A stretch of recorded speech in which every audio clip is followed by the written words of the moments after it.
Hi hello friends, welcome to Samoochees. സമൂച്ചീസിൽ ഇന്ന് ഞാൻ തയ്യാറാക്കുന്നത് ഒരു മെഴുക്ക് വരട്ടിയാണ് കേട്ടോ. വെണ്ടക്ക വെച്ചിട്ടുള്ളൊരു മെഴുക്ക് വരട്ടി. ഇത് എല്ലാവർക്കും അറിയാവുന്ന റെസിപ്പിയാണ്. എങ്കിൽ ഞാനത് എങ്ങനെ ചെയ്യുന്നതെന്നാണ് ഞാനിന്നിവിടെ കാണിക്കുന്നത്. അതിനുവേണ്ടി ഞാനിവിടെ എടുത്തിരിക്കുന്നത് ഒരു 15 വെണ്ടക്ക എടുത്തിട്ടുണ്ട്, ഒരു സവോള, 4 പച്ചമുളക്, കുറച്ച് കറിവേപ്പില. ഇനി ഈ സവോളയും വെണ്ടക്കയൊക്കെ ഒന്ന് മുറിച്ചെടുക്കണം. വെണ്ടക്ക ഞാനിവിടെ വട്ടത്തിലാണ് മുറിച്ചെടുക്കുന്നത്. ഇനി ഇതെല്ലാം ഒന്ന് മുറിച്ചെടുത്തിട്ട് വരാം.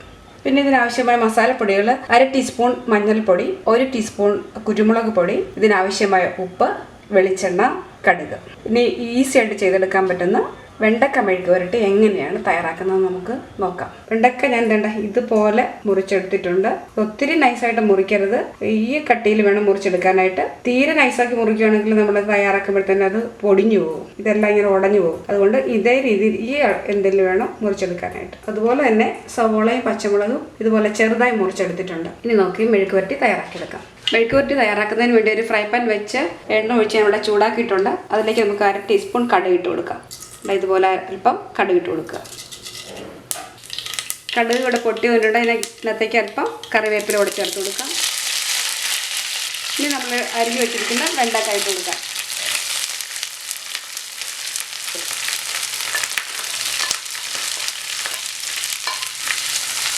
വെണ്ടക്ക ഇട്ട് കൊടുത്തൊന്ന് വഴറ്റിയതിന് ശേഷം സവോള ചേർത്താൽ മതി.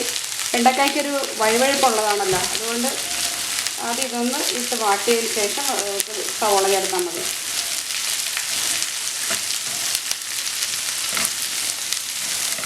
ഇനി ഇതിലേക്ക് നമുക്ക് സവോളയും പച്ചമുളകും കൂടി ചേർത്ത് കൊടുക്കാം.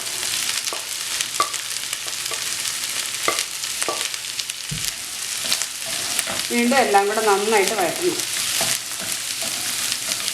നല്ലപോലെ വഴറ്റിയെടുക്കണം. ഈ രീതിയിൽ തയ്യാറാക്കി എടുക്കുവാണെങ്കിൽ ഇതിനല്പം പോലും ഈ വഴുവഴുപ്പൊന്നും കാണത്തില്ല. നല്ല രീതിയിൽ നമുക്ക് തയ്യാറാക്കിയെടുക്കാൻ പറ്റും. അതുപോലെ തന്നെ നല്ല ടേസ്റ്റുമാണ് ഇങ്ങനെ തയ്യാറാക്കിയെടുത്താൽ. ഈ സമയം നമുക്ക് ഇതിനാവശ്യമായ ഉപ്പ് കൂടെ ചേർത്ത് കൊടുക്കാം കേട്ടോ. ഉപ്പിട്ട് കൊടുക്കാം.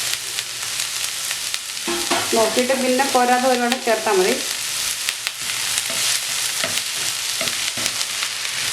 നല്ലപോലെ വഴറ്റിയെടുക്കണം. നല്ലപോലെ വഴറ്റിയെടുത്താൽ അതിൻ്റെ വഴുവഴുപ്പൊന്നും ഇല്ലാതെ നല്ല രീതിയിൽ നമുക്കിത് തയ്യാറാക്കിയെടുക്കാൻ പറ്റുന്നത്. ഇതൊന്ന് നല്ലപോലെ വഴറ്റിയെടുക്കാം. വെണ്ടക്കയും സവോളയൊക്കെ നന്നായിട്ട് വഴണ്ട് വന്നിട്ടുണ്ട്. കണ്ട, വെണ്ടക്കയൊന്നും ഇതുപോലെ ഉടഞ്ഞൊന്നും പോയിട്ടില്ല. കണ്ട, അതേ രീതിയിൽ കെട്ടിയിട്ടുണ്ട്. ഇനി ഇതിനകത്തേക്ക് മഞ്ഞൾപ്പൊടിയും കുരുമുളക് പൊടിയും ചേർത്തിട്ട് വീണ്ടും ഒന്നുകൂടെ മൂപ്പിച്ചാൽ മതി. അല്പം മഞ്ഞൾപ്പൊടി ഇട്ട് കൊടുക്കാം. ഇതുപോലെ 1 സ്പൂണ് കുരുമുളക് പൊടി ഇട്ട് കൊടുക്കാം. എരിവ് നോക്കിയിട്ട് പോരെങ്കിൽ അല്പം കൂടെ ചേർക്കാം കേട്ടോ. ഉപ്പുമൊക്കെ നോക്കണം, എരിവും നോക്കണം. നമുക്ക് എന്തുമാത്രം എരിവ് വേണോ അതിനനുസരിച്ച് കുരുമുളക് പൊടിയുടെ അളവ് കൂട്ടാം. ഞാനിവിടെ കുരുമുളക് പൊടി മാത്രമേ ചേർക്കുന്നുള്ളൂ, മുളക് പൊടി ഒന്നും ചേർക്കുന്നില്ല.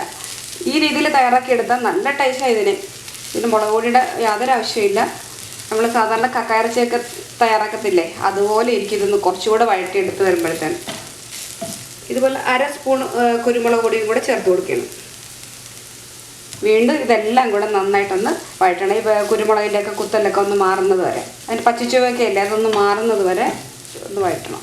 ഈ രീതിയിൽ തയ്യാറാക്കി കൊടുത്താൽ ഇവിടെ എല്ലാവർക്കും ഇത് വളരെ ഇഷ്ടമാണ് കേട്ടോ. ഒന്നുകൂടെ ഇതൊന്ന് മൂത്ത് വരട്ടെ കേട്ടോ. എത്ര മൂപ്പിച്ചെടുക്കാവോ അത്രയും നല്ലതാണ്. ഇങ്ങനെ നമ്മളുടെ വെണ്ടക്ക മെഴുക്ക് വരട്ടി ഇവിടെ റെഡിയായി. ഇനി നമുക്കിതൊരു വിളമ്പുന്ന പാത്രത്തിലേക്ക് മാറ്റാം. വളരെ ഈസി ആയിട്ട് ചെയ്തെടുക്കാൻ പറ്റുന്ന വെണ്ടക്ക മെഴുക്ക് വരട്ടി ഇവിടെ റെഡിയായി. ഇതിന് നല്ല ടേസ്റ്റാണ്. ഈ രീതിയിൽ ഒന്ന് തയ്യാറാക്കി നോക്കൂ, തീർച്ചയായും നിങ്ങൾക്ക് ഇഷ്ടപ്പെടും. ഇവിടെ ഞാൻ ഈ രീതിയിലാണ് മിക്കവാറും തയ്യാറാക്കി കൊടുക്കാറുള്ളത്. ഇവിടെ എല്ലാവർക്കും ഇത് വളരെ ഇഷ്ടമാണ്. നിങ്ങൾക്കും തീർച്ചയായും ഇഷ്ടപ്പെടും. ഒന്ന് ട്രൈ ചെയ്ത് നോക്കൂ. നോക്കിയിട്ട് അഭിപ്രായങ്ങളും നിർദ്ദേശങ്ങളും ഒക്കെ അറിയിക്കുക. അടുത്തൊരു പുതിയ റെസിപ്പിയുമായി നമുക്ക് വീണ്ടും കാണാം. താങ്ക്